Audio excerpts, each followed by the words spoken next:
On est mardi le 12, bienvenue en prenant votre café. Aujourd'hui, on va parler de Trump. Drill, drill, drill. Hein? Est-ce que c'est bon pour la planète ou pas bon pour la planète? Bonne question. Hein? Poilievre qui parle du transport en commun, on le voit comme un extraterrestre qui dit d'acheter des gros chars. La pension du survivant, il y a quelqu'un qui m'a parlé de ça, puis j'ai fouillé un peu. Tu sais, les messieurs qui sortent avec des plus jeunes et ils meurent, qu'est-ce qui arrive avec la pension du survivant? Des éoliennes civilisées, on va jaser de ça. L'état de santé des Québécois, oui, il va falloir se prendre en main. L'État veut nous prendre en main. Moins de soleil pour faire baisser l'évaluation municipale, je vais vous jaser de ça. Se faire concurrence. La laiterie Château, la laiterie Charlevoix, Chagnon a décidé de se faire concurrence et ça, j'en parle depuis longtemps. La crypto qui continue. Les finances du Canada sous Trump, un graphique, une image vaut 1000 mots. Bien, vous allez voir que ça en vaut une couple de millions. Hein? Une couple de millions. La peur de dépenser à la retraite. Le stress et les cheveux gris. Pendant qu'on fait ce show-là, réfléchissez. Quel est le deuxième élément le plus utilisé dans le monde? On va en parler tantôt.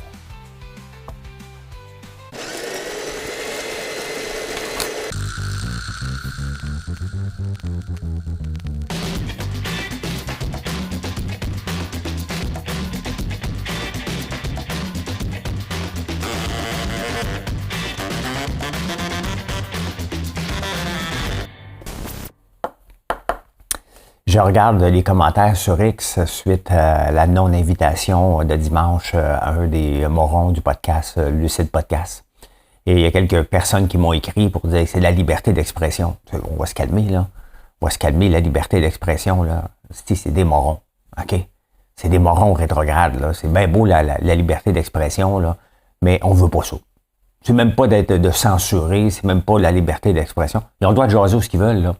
Mais leur donner du temps d'antenne à Radio-Canada, c'était non. Donc, mais bravo à Anne-Marie, la fille qui a parti sa pétition, qu'ils ont fait changer d'idée, tout le monde en parle. Ça avait déjà pas de sens qu'ils l'invitent, mais il y a un problème, c'est que le producteur du show, c'est Guillaume L'Espérance, qui est derrière Tout le monde en parle. Il aurait l'animal. Donc, ils ont voulu se faire une autopromotion, à peine cachée. Et ça, ils ont invité d'autres personnes, là. Mais il reste que, tu sais, c'est des morons rétrogrades, là. Ils ont le droit de jaser. Ça, on n'a pas le droit de bannir leur compte, là, sur X, n'importe où. Mais des invités, tout le monde en parle, ça n'avait pas sa place. Surtout le plus drastique des deux. Donc, maudit bonne affaire. Trump, il veut driller. Hein. Il veut faire des trous puis il veut avoir du puits de pétrole. Mais là, le monde capote. Là. Il va faire augmenter les gaz à effet de serre. Il y a une planète. Regardez ça, là, la demande mondiale de pétrole est en diminution de 3 %. Et ça va s'en aller comme ça de plus en plus. Maintenant, la vision de Trump n'est pas folle. Pourquoi? On va acheter du pétrole d'ailleurs. Même le pétrole canadien, il en achète du pétrole canadien. On est à risque. Maintenant qu'on a le Trans Mountain, pour sortir notre pétrole, on ne fait plus de deal aux États-Unis. Ça se peut qu'on soit obligé de refaire un deal pour être capable de le vendre. À rabais. Mais c'est d'enlever des parts de marché à d'autres pays. Même dans un marché en décroissance, comme le pétrole qu'on veut, on a le droit d'avoir de la croissance pour enlever des parts de marché à l'Iran, à la Russie, nommez-les pays à l'éthique doutable à l'éthique doutable. C'est ça. Je ne mettra pas à faire marcher mon camion 24 heures par jour parce que il y a des puits aux États-Unis, là. Mais faut pas être con. Tant qu'on achète ailleurs, puis que la planète en a besoin, ben, c'est aussi bien de faire de l'argent avec ça. Est-ce que c'est faux de penser comme ça? C'est ma vision de penser depuis toujours. Depuis toujours. Et ici, ben, on a peur des Québec solidaire, même s'ils n'ont pas de pouvoir, on a tellement peur d'eux qu'on dit non. Mais c'est ça. Le marché est en décroissance. Dans un marché en décroissance, prenons des parts de marché et vantons notre éthique de travail. Trump l'a compris, nous autres, on est trop morons. On va en acheter du pétrole de Trump. De toute façon, on en achète déjà. Hein? Hey, Poilievre, qui avait enregistré une vidéo qui était presque passée inaperçue, qui fait l'éloge du transport en commun à Calgary, parce que c'est là qu'il étudie. Et là, le monde, il dit, ben, voyons, ça n'a pas de bon sens, puis il sonne faux. Écoute, il a le droit d'être pour le transport en commun sans tirer dans le pied du pétrole. La même chose que Trump, là. La même chose que je viens de vous expliquer. Je suis pour le transport en commun. Un transport en commun efficace, un transport en commun gratuit. Je veux le prendre, le transport en commun. Tout le temps. Je ne peux pas me déplacer, c'est l'enfer. Mais ça devrait être gratuit pour tout le monde. That's it. C'est un transport en commun. On paye pour des infrastructures, puis on connaît juste le salaire des pauvres chauffeurs, là, parce que c'est toujours eux autres qu'on tape dessus. Là. Mais faites-vous-en pas, là, si les chauffeurs gagnent 120 000, en arrière, il y a des gens qui disent, écoute, le chauffeur gagne 120 000, moi je mérite 130. Là. Faites-vous-en pas, c'est toute l'infrastructure de la STM qui coûte extrêmement cher à rouler. Là. Donc, ben oui, il a le droit de faire la promotion du transport en commun, il n'est pas contre, au contraire. On voit des gens, là, on pense une idée unique, et les gens, dès qu'on joue dans leur plate-bande, c'est la plate-bande du Québec solidaire, ça, ah, il est pas bon. Non, il est faux. Mais non, il est pas tout le temps faux, là. T'sais. La pension du survivant. Hey, ça, il y a quelqu'un qui m'a envoyé ça, puis j'ai fouillé un peu, là. Je suis pas un spécialiste fiscal, là, mais j'ai fouillé un peu là-dessus. Qu'est-ce qui arrive avec la pension du gouvernement lorsque tu as pris ta retraite dans les années 70? Tu as peut-être 80 ans. En tout cas, le fonds de pension des années 70. Tu as une pension du survivant. Mais ça, on s'entend, c'était fait quand les couples étaient ensemble pour la vie. Il n'y avait pas de méthode de divorce, là. Hein? Tu te mariais, puis tu mourais ensemble. Le survivant, qui était probablement souvent la femme, avait le droit à une pension. Ce qui était logique dans la situation des années 70, des années 60 et même des années 50. Ça faisait du sens. Mais là, le monsieur, sa madame, il s'est soit séparé, il est allé chercher une petite jeune de 28 ans. Hein? Bon, la madame de 28 ans qui sort avec le monsieur de 80 est peut-être gâtée. C'est peut-être son choix, mais c'est son choix. Hein? Peu importe les choix qu'elle a fait. C'est son choix. Bon, si elle a un enfant avec, bon, si elle a moins de 35 ans, elle n'a pas le droit à la pension du survivant. Peut-être, en tout cas aujourd'hui, peut-être dans les années 70, elle avait le droit. Si elle a un enfant, ben elle a le droit de la pension du survivant. 60% si c'est moins de 65 ans, donc il y a quelques règles. Là. Mais imaginez-vous, à vie, le monsieur va mourir, c'est bien évident, et elle va avoir le droit, ça a 35 ans et plus, encore aujourd'hui, à la pension du survivant. Sincèrement. On paye pour ça, là. Il y a quand même des limites. Il va falloir revoir les règles. Là. Ils n'ont pas fait leur vie ensemble, là, on s'entend. Là. Il y en a un qui a 50 ans d'avance. Là. Il va falloir revoir les règles, mais vous voyez des fois des systèmes qui vieillissent mal, comme la gestion de l'offre. Il faut toujours que je le place un peu. Il y avait un article dans les journaux disant que la gestion de l'offre nous protège de tout. Puis c'est pour ça qu'il faut le mettre dans... nous protège les petites fermes. Hein? Moi, dès que je vois dans un article qu'on protège les petites fermes avec la gestion de l'offre, là, mon œil, là, vous protégez des gros conglomérats. Il n'y a plus de petites fermes. Là. Ça n'existe plus, les petites fermes qu'on protège. Là. Ni dans le poulet, ni dans les œufs, ni dans le lait. Il faut être gros. S'il y a des petites fermes, c'est parce qu'ils arrivent à leur fin et il n'y a pas de relève. Là. C'est le monsieur qui a fait ça pendant toute sa vie, puis là, il est à la veille de vendre là, son quota, qui va être acheté par une grosse compagnie. Là. Donc, voilà. Donc, oui, ben, c'est écoutez, la pension du survivant, là. Hein? Fait que si tu veux avoir un enfant, la meilleure chose pour une fille, là, qui voudrait avoir un enfant, là, c'est de trouver un monsieur que 78, 79, qui a une pension du gouvernement. Hein?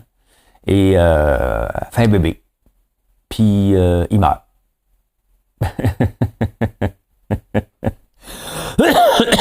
Ça n'a pas de sens. Ça n'a pas de sens. Des éoliennes civilisées. Et quand j'ai construit ici, en 2009, une des choses, je voulais être autonome. Donc, j'ai fait venir des gens pour une hydrolienne. Une turbine dans l'eau, mais ça ne générait pas assez d'électricité. J'ai pensé au solaire, coûtait trop cher. Après ça, j'ai dit l'éolienne. Et il y avait quelques éoliennes, mais on n'en voit plus beaucoup. On n'en parle plus beaucoup, des petites éoliennes qui pourraient faire la job. On parle toujours des grosses affaires, hein. Et j'en ai pas vu, mais il y a certaines places aux États-Unis qu'on en parle de plus en plus parce qu'il y a des places qui ont toujours du vent. Moi, sur ma montagne ici, je pense qu'il y aurait toujours du vent, donc une éolienne civilisée, bien évidemment, là. Pas une grosse affaire, mais on n'en voit plus. C'est comme si le marché s'était éteint. Et il doit en avoir, là, mais il y a 20 ans, on en voyait partout. À moins que c'était mon algorithme d'il y a 20 ans, que c'était moi qui en cherchais beaucoup, là. Mais j'aimerais ça, à un moment donné, être 100% décroché du grid. Je peux pas pour l'usine, là, c'est impossible. Ça demande ben trop d'énergie, là. Mais pour la maison, j'aimerais ça. Ça, je pourrais mettre check, des panneaux solaires partout, sur le toit, et une éolienne, puis whatever qui existe là, dans les nouvelles technologies, mais ce n'est pas possible.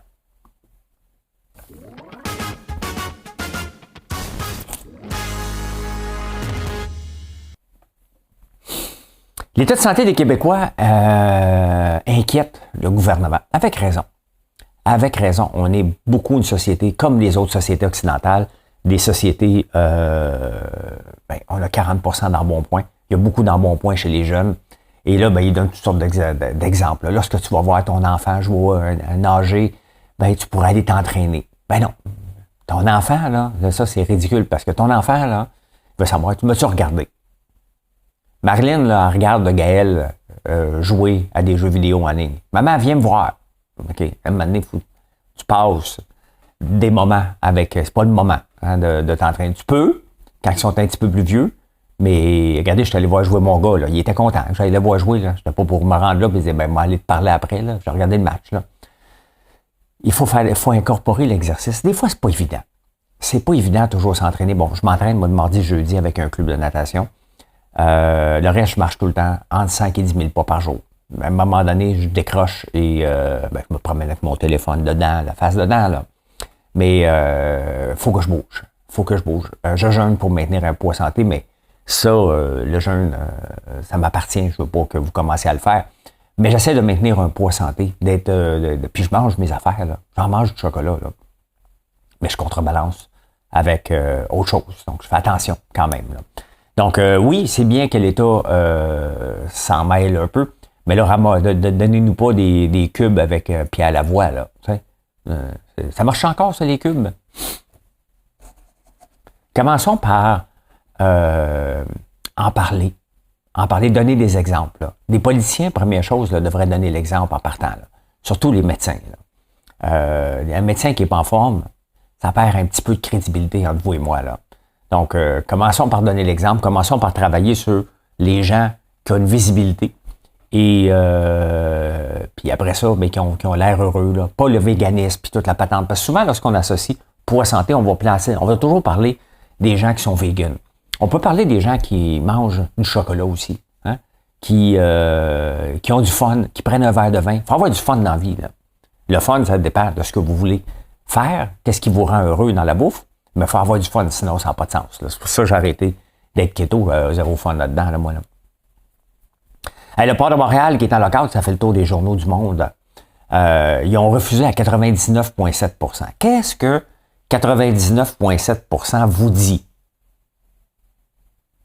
Hey! C'est non! OK! Celui il y en a probablement rien qu'un ou deux là, qui a dit lui, ils sont à la recherche aujourd'hui. Là. Il va passer un mauvais quart d'heure. Là. On l'appelle pas le syndicat des gros bras. Le port de Montréal, là, il est toujours en grève ou en lockout. Tout le temps. On parle d'employés qui gagnent au-dessus de 140 000 par année. Là.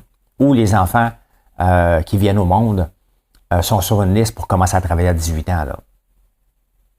Oui, puis ce qui était proposé, c'est 20% à 5 ans. Ils veulent 20% à 3 ans d'augmentation. À un moment donné, l'élastique, là, il est assez étiré. Là. Hein? C'est assez. Donc, le lockout, là, vous voyez pas ça mal. Hein? Ils ont le droit. C'est un jeu. C'est un jeu entre le syndicat et l'employeur. C'est un jeu qui coûte de l'argent, mais l'employeur a le droit. Autant qu'on va klaxonner lorsqu'on voit des lignes de piquetage, on a le droit d'applaudir quand c'est un lockout. Les deux ont le droit. Je pense qu'il y a des employés à 140 000 qui demandent une augmentation de 20 000 pour conduire des grues. Rien contre ça, là. Même année, il faut être logique. Il faut être logique dans notre société où se situe cette échelle salariale-là que les gens vont copier après. Hein? L'invasion chinoise, vous souvenez-vous, il y a plusieurs années, il y a peut-être 20 ans, là, l'accaparement des terres, l'UPA qui était sorti, puis les Chinois vont acheter nos terres. Puis là, j'ai vu un Chinois dans mon rang, il va tout acheter, là. Avez-vous vu ça? Y a-t-il un Chinois dans votre rang? Hein? La réponse est non. Hein? Ça n'existe pas. l'accaparement des terres. Je l'avais dit il y a la minute que j'avais vu ça, que c'était pas pour exister. On a beaucoup parlé de Charles Sirois qui en a fait aussi, mais il veut les exploiter, ces terres-là. Là. Il n'y a plus personne qui veut exploiter une terre. On va partir avec ça. Là. Donc, ça prend des gens qui vont vouloir l'exploiter, qui les achètent pour les... Là, ils disent, non, il va construire des buildings. Mais non, des fois vous vous faites brainwasher puis vous croyez à ça. Là. Je vous parle de ça parce que en France aussi, il y a eu l'invasion chinoise, mais un petit peu plus qu'ici, parce qu'ici, il n'y en a pas eu. Il n'y en a pas eu. Là. Nommez-moi un seul endroit où est-ce qu'un Chinois, qui habite pas ici, qui habite en Chine, a acheté un paquet de terre puis les a laissés en friche. Nommez-moi un seul endroit au Québec. Là. Je serais très curieux de savoir où c'est, combien de terrain qu'il y a. Mais c'est arrivé en Chine aussi parce que faut dire que les règles aussi ont changé du gouvernement chinois qui a empêché de sortir de l'argent du pays pour aller acheter des choses, là, des terrains ailleurs. Mais dans les vignobles, il y a on parle dans ce cas-là d'une Chinoise qui avait acheté un vignoble dans Bordeaux, la tour, quelque chose, pas le fameux la tour, mais une classe en bas. Un vignoble de 2 millions, ben là, tu peux l'acheter pour 150 000 piastres, 150 000 euros. Ça te tente, là. Je te donnerai le lien si ça te tente d'aller acheter un vignoble. Mais ils se sont retirés parce que les taxes sont devenues trop élevées, ça marche pas. Et les Chinois consomment moins d'alcool que prévu. Puis ils voulaient leur vendre là-bas. Donc, puis le rêve, a déchanté. Donc, mais il y a eu des essais. Mais ici au Québec, on n'en a pas eu. En tout cas, vous me nommerez la place. Des grands terrains. Là. Parlez-moi pas de 100 acres, là, ni 200 acres. Et parlez-moi pas d'un vrai Asiatique qui est ici. Un Chinois qui n'a jamais mis les pieds ici, qui habite en Chine et qui voulait juste acheter des terres pour acheter des terres puis les laisser en friche.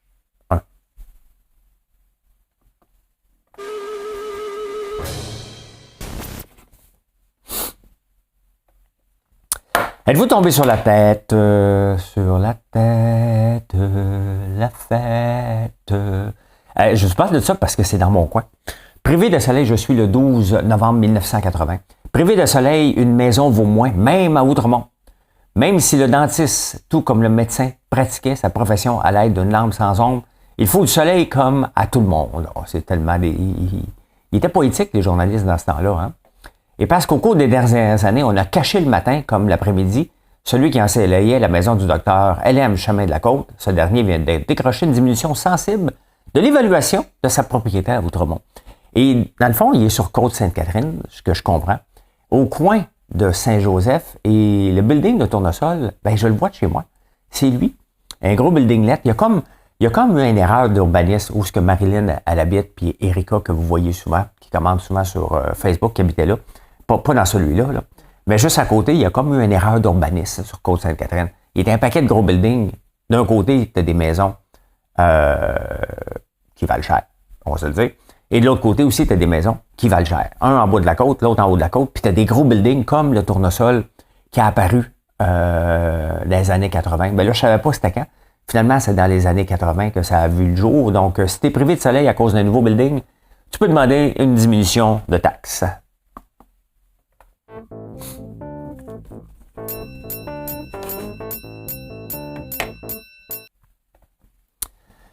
Se faire concurrence, fait combien de temps que je répète la même chose que les producteurs de lait devraient se lancer dans la production de produits à base de lait d'avoine. Pourquoi? Parce que faut arrêter de rêver en couleur. La menace qui plane sur l'industrie du lait n'est pas le lait américain, n'est pas le lait de la Nouvelle-Zélande. On va toujours consommer du lait. C'est pas ça la menace. La menace, regardez les tablettes de breuvage laitier.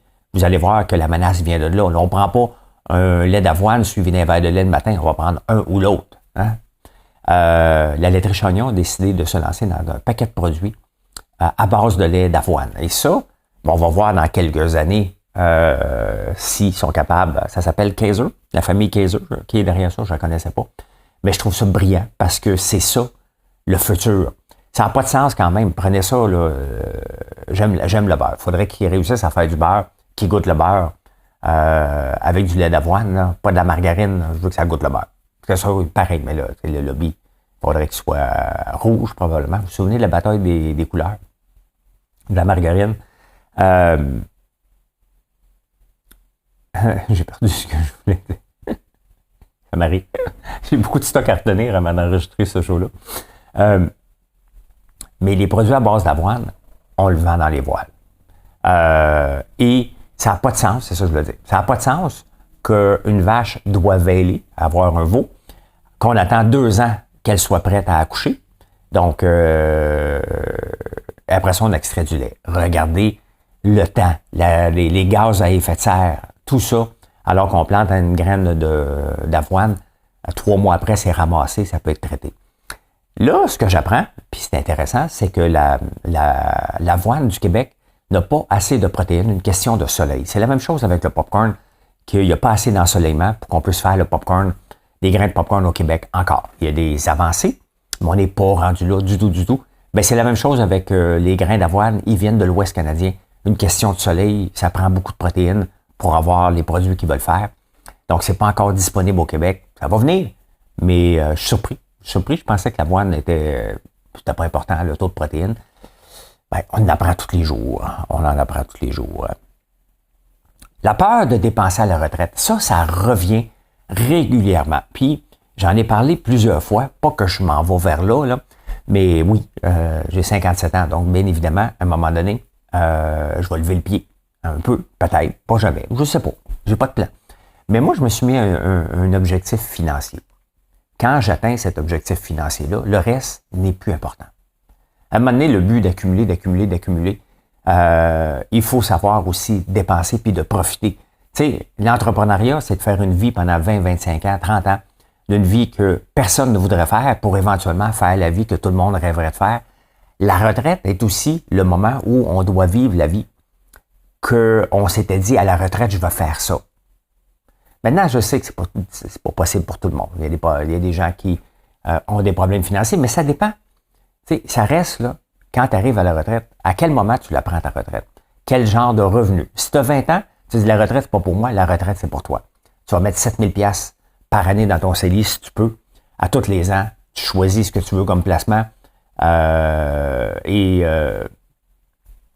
tu laisses travailler les intérêts composés pendant 40 ans. Mais à un moment donné, tu dois dire, moi, c'est un montant. Si tu ne le fais pas, tu seras jamais capable de dépenser parce que tu as toujours peur des fluctuations. Regardez, la bourse a monté beaucoup cette semaine, la semaine passée. Est-ce que c'est le temps d'en profiter? Ou tu dis, hey, ça va continuer à monter. Quand ça plante, ben là, tu as peur. Donc, il faut que tu arrives à un montant. Tu dis, moi, là, à ce montant-là, je suis à l'aise et je vais commencer à en profiter. J'en connais des gens qui sont à la retraite et qui en profitent. Ils ont une maudite belle vie. Puis eux autres, ils disent, regarde, nous autres, on va arriver à 85, 90, puis il va en rester encore et c'est bien parfait. Et je trouve ça beau que de voir des gens, je vais faire attention. Moi, je me suis mis un montant, parce que je me connais, je pourrais faire partie de ceux-là, de dire, non, pas encore. Peu importe l'argent qu'on a, là, ça n'a pas rapport, là. C'est une mentalité. Et pour pallier à ça, je me suis mis un montant. Quand ce montant-là est atteint, je m'en fous. That's it. Il va en rester pour tout le monde. Je fais pas ma vie pour les autres et vous ne devriez pas faire votre vie pour les autres. Vos enfants, là, ils travailleront. Puis s'il en reste, il en restera. Regardez, mon père est décédé. Il n'y en avait pas, là. On n'est pas malheureux. On s'arrange, puis il n'y a rien. Il n'y a rien à son nom. Il n'y avait rien. Il n'était pas riche. Donc, il n'y a rien à se séparer, puis on n'est pas malheureux pareil, là. Hey, les influenceurs jouent dans un marché de 250 milliards par année. Et il y en a plusieurs. J'en fais partie avec Mobile One, avec BMO. Vous avez vu la pub qui passe soit sur YouTube ou sur les réseaux sociaux. Ça prend du temps à faire. On est bien payé pour faire ça. C'est long. C'est très, très, très, très long. Et j'en demande pas, là, je fais pas du démarchage, mais c'est un marché, peu importe le nombre de followers qu'on a, c'est un marché qui est très, très fort. Et 50% des acheteurs ont acheté dans la dernière année suite à une pub faite par un influenceur. Vous voyez comment le marché est en train de changer. Parce que la pub, de toute façon, à la télévision, bien léchée, il y en a de moins en moins. Et même les pubs sur les réseaux sociaux sont faites souvent par des influenceurs et non pas par la compagnie, de moins en moins. Donc, un peu comme j'ai fait là, pour Mobile One puis BMO. Donc, il y en a beaucoup. Écoute, c'est un marché de 250 millions. Donc, si tu as un reach, tu es capable de faire des pubs, tu es capable d'aller en chercher, c'est un marché où tu peux bien vivre, là. Dans l'article du Toronto Star, je pense, Il y a une fille qui a seulement 14 000 personnes qui la suivent sur Instagram, mais eux autres aussi sont en demande. Et elle fait en moyenne 30 000 par mois. Bâtir une vidéo comme BMO, comme j'ai fait au Mobile One, on parle de plusieurs jours, presque une semaine de travail pour passer au concept, de parler avec eux, de voir, on parle plus. Donc, à peu près 2 semaines par mois, si tu es capable. Tu peux en vivre avec un... Tu sais, le but, c'est de se bâtir un réseau social avec, pas un reach énorme, mais un reach payant. Les gens interagissent-tu sur tes plateformes? Et si oui, ben tu peux en faire. Elisabeth Rio doit faire énormément d'argent lorsqu'elle promouvoit, mais on la voit de moins en moins faire ça. Olivier Primo a été connu comme ça. Entre autres, il faisait des pubs pour McDonald's à un moment donné. Donc, marché très payant. Si tu es jeune et tu veux faire ça, tu peux le faire. Mais dis-toi que tu n'es pas le seul et il faut que tu te démarques. Hey, la crypto continue. Selon les spéculateurs, ben, la crypto va exploser sous Trump, est à 82 000 maintenant. Le Bitcoin, le Doge aussi a monté beaucoup. Est à 28 cents. Il en valait avant l'élection, il en valait 14, il a doublé quand même. Hein? Le Bitcoin a monté beaucoup aussi. Ça reste de la spéculation. Là. Ça reste encore de la spéculation, mais j'en ai. Et j'en ai du Doge, j'en ai du Bitcoin. J'en ai pas beaucoup, là. Hein? C'est des peanuts, là. Moi, comme je vous ai dit, la meilleure façon de comprendre un marché, c'est d'avoir quelques sous dedans pour le suivre et de comprendre, mais pourquoi ça monte? Moi, quand mettons, là, je vais aller voir, regardez Tesla. Tesla monte, il a monté beaucoup depuis l'élection. À l'élection, il en valait 287. Il en vaut 342 en ce moment. On le sait pourquoi. Elon Musk a joué un rôle majeur dans l'élection de Trump. On n'est pas au Canada ici. Il va y avoir un retour d'ascenseur. Donc, mais on le sait pourquoi ça monte. On le sait. Mettons, je m'en vais voir Coca-Cola. Lion électrique, bon, on le sait pourquoi que ça plante. Regardez, on le voit. Coca-Cola, on le sait pourquoi ça a descendu aussi. Parce que Trump, son nouveau ministre de la Santé, si on veut, Kennedy Jr., a dit qu'il était pour mettre des taxes sur les boissons sucrées. Bon, c'est normal, ça descend. La crypto, tu ne sais jamais quand est-ce que ça descend. Bon, Coca-Cola a diminué parce qu'il était à 72$, il en vaut 64.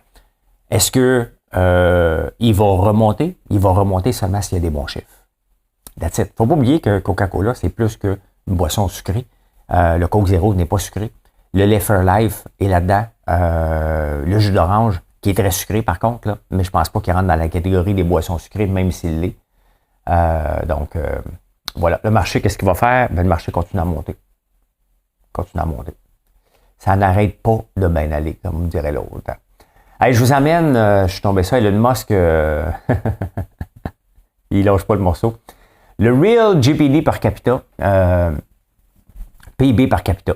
En 1995, on était 100%. Trudeau était, regardez la courbe, hein? Les États-Unis est bleu, le Canada est rouge.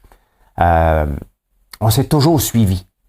Tout le temps, la même productivité à peu près. On était toujours un petit peu en retard sur la productivité, mais ça n'affectait pas notre PIB par capita. Trudeau arrive au pouvoir. Écoutez, si vous n'êtes pas si vous êtes en podcast, vous ne pouvez pas voir la courbe, là. Ben écoute, la courbe, c'est simple. Quand Trudeau arrive au pouvoir, le PIB par capita est aux États-Unis et au Canada de 130. 130. Hein? 1,3 dans le fond. Et les États-Unis sont rendus à 160. Nous autres, on est à 130. C'est ça l'effet Trudeau. Des chiffres, une image vaut 1000 mots, mais voici des millions de mots. Pourquoi Trudeau était un des pires, comme son père, un des pires premiers ministres de l'histoire du Canada. Juste ça le prouve. C'est un gars de gauche qui ne comprend pas les finances, qui n'est pas intéressé aux finances. S'il était un entrepreneur, puis il aurait fait faillite, là, puis il aurait dit un jour, moi, les chiffres, ça ne m'intéresse pas beaucoup. C'est pas ça que je fais, moi. C'est pas ça qui m'intéresse. Ah, insolite.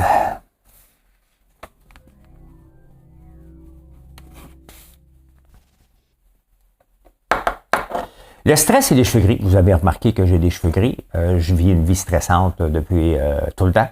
Mais j'ai bien mon stress. Mais non! C'est pas à cause de ma vie stressante. C'est le DNA. Mon grand-père et mon père avaient des cheveux blancs à 35 ans. Donc, je les ai eus à 45 ans.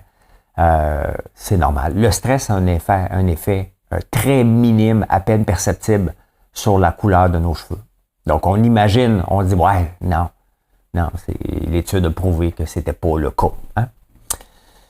La fraude dans le miel. Hein? Il y a beaucoup de miel, à moins que vous achetez du miel d'un producteur que vous connaissez. Mettons, vous achetez mon miel à moi. Hein? D'ailleurs, il faut que j'extrais le miel de tournesol. Je manque de temps dernièrement pour faire ça, là, mais on va le faire d'ici Noël.